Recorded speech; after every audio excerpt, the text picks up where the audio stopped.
Kitchen ഡയറീസിൻ്റെ പുതിയ വീഡിയോയിലേക്ക് എല്ലാവർക്കും സ്വാഗതം. ഇന്ന് ഞാൻ വന്നിരിക്കുന്നത് നല്ല ടേസ്റ്റി ആയിട്ടുള്ള ഒരു ബീഫ് അച്ചാറിൻ്റെ റെസിപ്പിയുമായാണ്. ഇതെങ്ങനെയാണ് ഉണ്ടാക്കുന്നത് നമുക്ക് നോക്കാം. ഇതിനായി 2 കിലോ ബീഫ് നന്നായി കഴുകിയതിന് ശേഷം ഒരു കുക്കറിനകത്തേക്ക് മാറ്റിയിട്ടുണ്ട്. പിന്നീട് ഇതിനകത്തേക്ക് 2 ടേബിൾ സ്പൂൺ മുളക് പൊടിയും 1/2 ടീസ്പൂൺ അളവിൽ മഞ്ഞൾപ്പൊടിയും 1 ടീസ്പൂൺ ഗരം മസാലയും ചേർത്തിട്ടുണ്ട്. പിന്നീട് ഇതിനകത്തേക്ക് 2 ടീസ്പൂൺ അളവിൽ വിനാഗിരിയും 3 ടീസ്പൂൺ അളവിൽ ഉപ്പും ചേർത്ത് കൊടുക്കുന്നുണ്ട്. ബീഫ് എടുക്കുന്ന സമയത്ത് അതിൻ്റെ ഫാറ്റ് എല്ലാം കളഞ്ഞു വേണം എടുക്കാൻ. നമ്മൾ ഇത് കുക്ക് ചെയ്തതിന് ശേഷം ഫ്രൈ ചെയ്തെടുക്കുന്നുണ്ട്. അപ്പോൾ ബീഫ് ചെറിയതാക്കി കട്ട് ചെയ്താൽ മാത്രമേ പെട്ടെന്ന് ഫ്രൈ ആയി കിട്ടുകയുള്ളൂ. അപ്പോൾ ഇവിടെ ഈ മസാല ഞാനിവിടെ ബീഫിനകത്ത് നന്നായിട്ട് തന്നെ മിക്സ് ചെയ്തതിന് ശേഷം നമുക്കിത് കുക്ക് ചെയ്തെടുക്കണം. അപ്പോൾ ഞാനിത് അടുപ്പിലേക്ക് മാറ്റുന്നുണ്ട്. മീഡിയം ഫ്ലെയിമിൽ 4 വിസിൽ വരുന്ന സമയം വരെ ഞാനിത് കുക്ക് ചെയ്തെടുത്തിട്ടുണ്ട്. അപ്പോൾ 4 വിസിലിന് ശേഷം ഫ്ലെയിം ഓഫ് ചെയ്ത് വെച്ചിട്ടുണ്ട്. അപ്പോൾ ഇതിൻ്റെ പ്രഷറെല്ലാം പോയതിന് ശേഷം ഞാനിതിവിടെ ലിഡ് ഓപ്പൺ ചെയ്തിട്ടുണ്ട്. അപ്പോൾ ബീഫിൽ നിന്ന് ധാരാളം വെള്ളം ഇറങ്ങി വന്നിട്ടുണ്ട്. നമ്മൾ ഇതിനകത്തേക്ക് വെള്ളമൊന്നും ചേർത്ത് കൊടുത്തിട്ടില്ല. അപ്പോൾ ബീഫിൽ നിന്ന് ഇറങ്ങി വന്നിട്ടുള്ള ഈ വെള്ളം നമുക്കൊന്ന് വറ്റിച്ചെടുക്കണം. അപ്പോൾ ഇത് ഒന്ന് ഡ്രൈ ആയി കിട്ടുന്ന സമയം കൊണ്ട് നമുക്ക് ഇതിന് വേണ്ട ബാക്കിയുള്ള ഇൻഗ്രീഡിയൻസ് എല്ലാം തയ്യാറാക്കിയെടുക്കാം. പിന്നീട് ഒരു പാൻ അടുപ്പിൽ വെച്ച് ചൂടായതിന് ശേഷം അതിനകത്തേക്ക് നല്ലെണ്ണ ചേർത്ത് കൊടുക്കുക. ഇവിടെ ഞാൻ 1 കപ്പ് അളവിൽ നല്ലെണ്ണ ചേർത്ത് കൊടുത്തിട്ടുണ്ട്. നല്ലെണ്ണ ചൂടായതിന് ശേഷം പിന്നീട് ഇതിനകത്തേക്ക് നമ്മൾ അരിഞ്ഞു വെച്ചിരിക്കുന്ന ഇഞ്ചി, വെളുത്തുള്ളി എന്നിവയെല്ലാം നമ്മൾക്ക് ചേർത്ത് മൊരിയിച്ചെടുക്കണം. അപ്പോൾ ഞാനിവിടെ ആദ്യം തന്നെ ഇതിനകത്തേക്ക് ചേർത്ത് കൊടുത്തിരിക്കുന്നത് 1/4 കപ്പ് അളവിൽ ഇഞ്ചിയാണ്. ഇഞ്ചി കനം കുറച്ച് നീളത്തിലാണ് അരിഞ്ഞെടുത്തിരിക്കുന്നത്. അപ്പോൾ ഇഞ്ചി ഏകദേശം ഒരു ഗോൾഡൻ ബ്രൗൺ കളർ ആവുന്ന സമയത്ത് ഞാൻ ഇത് അടുപ്പിൽ നിന്നും കോരി മാറ്റുന്നുണ്ട്. അപ്പോൾ ഇങ്ങനെ നന്നായിട്ട് തന്നെ ഒന്ന് മൊരിയിച്ചെടുക്കണം. അല്ലെങ്കിൽ നോൺ വെജൊക്കെ ആയതുകൊണ്ട് തന്നെ പെട്ടെന്ന് അച്ചാർ കേട് വന്നു പോവും. അതുകൊണ്ട് ഇതിനെ വെള്ളമെല്ലാം നന്നായിട്ടൊന്ന് വലിയുന്ന സമയം വരെ തന്നെ നമുക്ക് ഇത് മൊരിയിച്ചെടുക്കണം. പിന്നീട് ഞാൻ ഇതിനകത്തേക്ക് ചേർത്ത് കൊടുത്തിരിക്കുന്നത് 1 കപ്പ് അളവിൽ വെളുത്തുള്ളിയാണ്. വെളുത്തുള്ളിയും നീളത്തിൽ അരിഞ്ഞാണ് എടുത്തിരിക്കുന്നത്. ഒരു വലിയ വെളുത്തുള്ളി ഒരു 2-3 പീസാക്കി കട്ട് ചെയ്തിട്ടാണ് ചേർത്തിരിക്കുന്നത്. അപ്പോൾ ഈ വെളുത്തുള്ളിയും അതിലെ വെള്ളമെല്ലാം ഒന്ന് വലിഞ്ഞതിന് ശേഷം ഒരു കളർ മാറി തുടങ്ങുന്ന സമയത്താണ് ഞാൻ അടുപ്പിൽ നിന്നും കോരി മാറ്റി വെക്കുന്നത്. ഞാനിത് കൂടുതൽ നാളേക്ക് സ്റ്റോർ ചെയ്യുന്നത് കൊണ്ടാണ് ഈ രീതി നന്നായിട്ട് തന്നെ ഒന്ന് മൊരിയിച്ചെടുക്കുന്നത്. നിങ്ങൾ ഒരു മാസത്തേക്കൊക്കെയാണ് ഇടുന്നതെങ്കിൽ ഇത്രയും മൊരിയിച്ചെടുക്കേണ്ട ആവശ്യമില്ല. പിന്നീട് നമുക്കിതിനകത്തേക്ക് 12 പച്ചമുളക് ചെറുതായി അരിഞ്ഞതാണ് ചേർത്ത് കൊടുക്കുന്നത്. അപ്പോൾ പച്ചമുളക് ചേർക്കുന്ന സമയത്ത് ഒന്ന് മാറി നിന്നിട്ട് വേണം ചേർത്ത് കൊടുക്കാൻ. അതുപോലെ ലോ ഫ്ലെയിമിൽ വെച്ച് ചേർത്ത് കൊടുക്കുക. അപ്പോൾ ഒന്ന് ചൂടായതിന് ശേഷം മാത്രം മീഡിയം ഫ്ലെയിമിലേക്ക് മാറ്റി ആ പച്ചമുളക് നന്നായിട്ടൊന്ന് വാടി വരുന്ന സമയത്ത് നമുക്ക് ഇതിനകത്തേക്ക് കുറച്ച് കറിവേപ്പില കൂടെ ചേർത്ത് അതിൻ്റെ വെള്ളമെല്ലാം ഒന്ന് വലിഞ്ഞതിന് ശേഷം നമുക്കിത് കോരി മാറ്റാവുന്നതാണ്. ഇത് ഞാനൊരു പ്ലേറ്റിലേക്ക് മാറ്റി ഒന്ന് ചൂട് ആറുന്നതിന് വേണ്ടി മാറ്റി വെച്ചിട്ടുണ്ട്. ഇത് നന്നായിട്ടൊന്ന് മിക്സ് ചെയ്തതിന് ശേഷം ഇതിൻ്റെ പകുതി ഭാഗം ഞാനൊരു ഗ്രൈൻഡറിൽ ചേർത്തിട്ട് ഒന്ന് ഗ്രൈൻഡ് ചെയ്തെടുക്കുന്നുണ്ട്. അപ്പോൾ നമ്മൾ ഗ്രൈൻഡർ എടുക്കുന്ന സമയത്ത് അതിൽ വെള്ളത്തിൻ്റെ അംശം ഒട്ടുമില്ലാതെ നന്നായി ഡ്രൈ ആയ ജാർ എടുക്കാൻ പ്രത്യേകം ശ്രദ്ധിക്കണം. അപ്പോൾ ഇത് ഞാനിവിടെ ഒന്ന് ഗ്രൈൻഡ് ചെയ്തെടുത്തിട്ടുണ്ട്. നല്ല ഫൈനായിട്ടൊന്നും അരഞ്ഞു കിട്ടുകയില്ല. നമ്മളിതിലേക്ക് എണ്ണയെല്ലാം ചേർത്തെടുത്തത് കൊണ്ട് ഈ ഒരു പരുവത്തിൽ ഒന്ന് അരച്ചെടുത്ത് മാറ്റി വെക്കുക.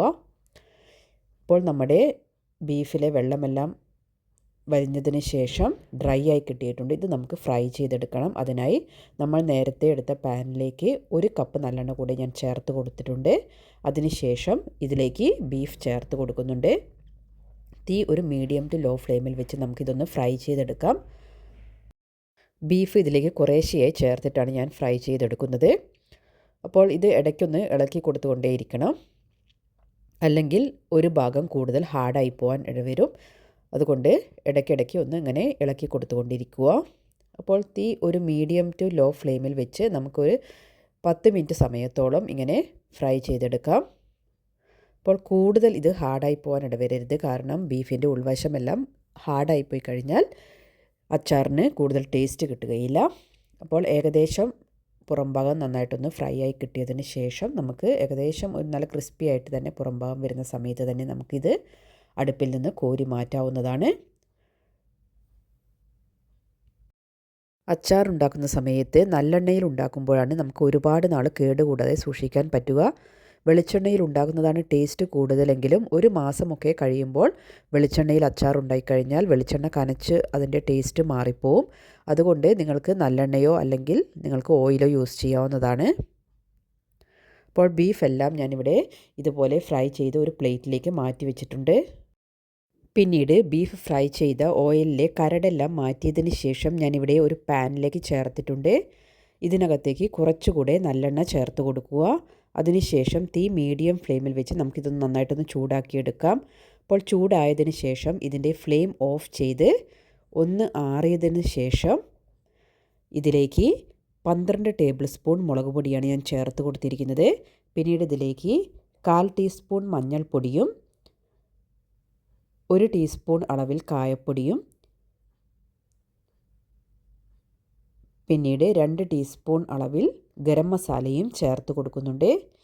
ഇവ ചേർത്ത ശേഷം ഇത് നമുക്ക് നന്നായിട്ടൊന്ന് ഇതിൻ്റെ പച്ചമണമെല്ലാം മാറുന്ന സമയം വരെ ഇതൊന്ന് ഇളക്കിയെടുക്കാം. തീ ലോ ഫ്ലെയിമിൽ വെച്ച് ഇളക്കിയെടുക്കാൻ പ്രത്യേകം ശ്രദ്ധിക്കുക, അല്ലെങ്കിൽ പൊടികൾ പെട്ടെന്ന് കരിഞ്ഞു പോവും. അപ്പോൾ ഏകദേശം 1 മിനിറ്റ് സമയത്തിനടുത്ത് ഒന്ന് നന്നായിട്ട് ഇളക്കിയെടുക്കുക. അപ്പോൾ ഞാൻ ഇതിൽ മുളക് പൊടി ചേർക്കുന്ന സമയത്ത് 10 ടേബിൾ സ്പൂണാണ് എരിവുള്ള മുളക് പൊടി ചേർത്തിരിക്കുന്നത്. പിന്നീട് 2 ടേബിൾ സ്പൂൺ കാശ്മീരി മുളക് പൊടിയാണ് ചേർത്തിരിക്കുന്നത്.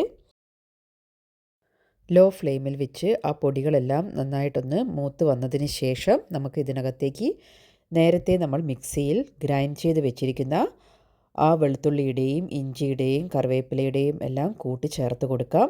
അപ്പോൾ ഇങ്ങനെ ഈ കൂട്ടി ചേർത്ത് കൊടുത്താൽ ആ അച്ചാറിന് നല്ലൊരു കൊഴുപ്പും അതുപോലെ തന്നെ നല്ലൊരു ടേസ്റ്റും കിട്ടുന്നതാണ്. നിങ്ങൾ ഇതുവരെ ഈ രീതിയിൽ ട്രൈ ചെയ്തിട്ടില്ലെങ്കിൽ ഒന്ന് ട്രൈ ചെയ്ത് നോക്കുക. പിന്നീട് ഇതിനകത്തേക്ക് 1/2 കപ്പ് അളവിൽ വിനാഗിരിയും 1/2 കപ്പ് അളവിൽ നാരങ്ങ നീരുമാണ് ചേർത്ത് കൊടുത്തിരിക്കുന്നത്. ആ വിനാഗിരിയുടെ കുത്തലൊന്ന് മാറിക്കിട്ടുന്നതിന് വേണ്ടിയിട്ടാണ് ഞാൻ ഈ രീതിയിൽ അച്ചാർ തയ്യാറാക്കുന്നത്. നിങ്ങൾക്ക് ആ നാരങ്ങ നീര് ചേർക്കണ്ടെങ്കിൽ മുഴുവനായിട്ടും വിനാഗിരി ചേർത്ത് കൊടുക്കാവുന്നതാണ്. അപ്പോൾ ഇവ ചേർത്തതിന് ശേഷം ഒന്ന് ചൂടായി കിട്ടുന്നവരെ നമുക്ക് വെയിറ്റ് ചെയ്യാം.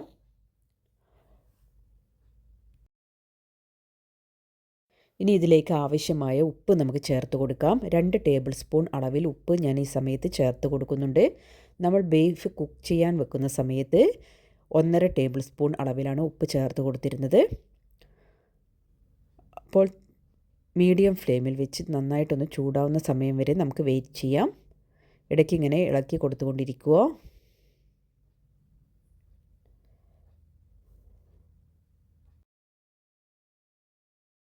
ഇത് നന്നായി ചൂടായി വന്നതിന് ശേഷം ഇതിനകത്തേക്ക് വെളുത്തുള്ളിയും ഇഞ്ചിയും എല്ലാം നമ്മൾ വറുത്തെടുത്തത് ചേർത്ത് കൊടുക്കാം. ഇത് ചേർത്ത് നന്നായിട്ട് മിക്സ് ചെയ്തെടുക്കുക. അതിനുശേഷം ഇതൊന്ന് ചെറുതായിട്ടൊന്ന് തിളച്ച് വരുന്ന സമയത്ത് നമുക്ക് ഇതിനകത്തേക്ക് നമ്മൾ ഫ്രൈ ചെയ്ത് മാറ്റി വെച്ചിരിക്കുന്ന ബീഫിൻ്റെ കഷ്ണങ്ങൾ ചേർത്ത് കൊടുക്കാം.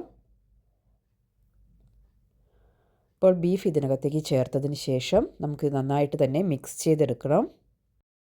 നന്നായി മിക്സ് ചെയ്തതിന് ശേഷം ഇത് ചെറുതായിട്ടൊന്ന് തിള വരുന്ന സമയത്ത് നമുക്ക് ഫ്ലെയിം ഓഫ് ചെയ്യാവുന്നതാണ്.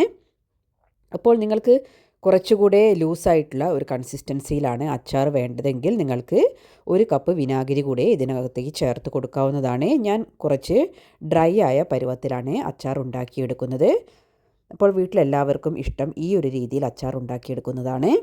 അപ്പോൾ നിങ്ങൾ ഇതുവരെ ഈ രീതിയിൽ ട്രൈ ചെയ്തിട്ടില്ലെങ്കിൽ നിങ്ങൾക്ക് ഈ രീതിയിലൊന്ന് ട്രൈ ചെയ്ത് നോക്കുക. ഇതിൻ്റെ ഫീഡ്ബാക്ക്സ് എല്ലാം നിങ്ങൾ കമൻസ് ആയിട്ട് താഴെ അറിയിക്കുക. അപ്പോൾ നിങ്ങൾ ആദ്യമായിട്ടാണ് ഈ ചാനൽ കാണുന്നത് എങ്കിൽ നിങ്ങൾ താഴെയുള്ള സബ്സ്ക്രൈബ് ബട്ടൺ ഒന്ന് പ്രസ് ചെയ്ത് ചാനലൊന്ന് സബ്സ്ക്രൈബ് ചെയ്ത് വെക്കുക. അതിനടുത്തുള്ള ബെൽ ബട്ടൺ കൂടെ എനേബിൾ ചെയ്ത് വെക്കുക. എങ്കിൽ മാത്രമേ ഞാൻ അപ്ലോഡ് ചെയ്യുന്ന വീഡിയോയുടെ നോട്ടിഫിക്കേഷൻ നിങ്ങൾക്ക് ലഭിക്കുകയുള്ളൂ. നിങ്ങൾക്ക് ഈ വീഡിയോ ഇഷ്ടമായാൽ നിങ്ങൾ ഫ്രണ്ട്സിനും ഫാമിലിക്കും എല്ലാം ഷെയർ ചെയ്ത് സപ്പോർട്ട് ചെയ്യുക. Thank you for watching.